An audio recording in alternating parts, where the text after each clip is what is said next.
पोरं मोठी करण्याचं काम केलं केली की नाही?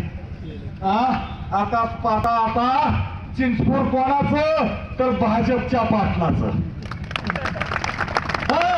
मी गेलो पतसंस्थेच्या उद्घाटनाला. तिथं पतसंस्थेच्या उद्घाटनाला गेल्यावर लय म्हणलं बरा पुढारी म्हणलं गावची दासातून काय ना तर बघितलं तर तुम्हालाच कळल काय ते. मी काय सांगायची गरज नाही, तुम्ही हाय तिथली बी बसल्यात. गावात जरा येडा चक्कर मारून याच जरा, म्हणजे शेळगाव बी कळलं आणि चिंचपूर बी कळलं. आणि मी तिथं गेलो, पाणी आलंय, काहीच नाही, गाडी जात नाही, चिखल, गावात जाता येत नाही. मी म्हणलं पुढाऱ्याचं कसं आहे, बाहेरच पडत नाही म्हणजे गावाच्या.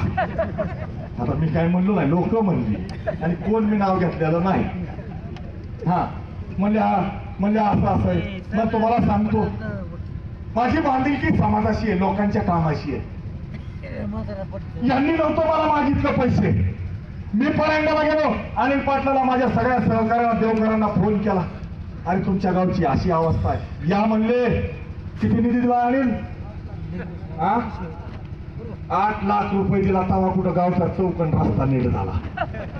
त्याला बी त्यांना बी त्या पाटलाला मी आमदार व्हायची वाट बघावं लागली. खरं आहे की नाही? जे आहे ते आहे. त्यामुळं तुम्हाला सांगतो, जसं मी सांगितलं, अनेक कामं केली. आता तुमचा ही रस्ता बी होणार आहे, भाऊ, आहे की नाही?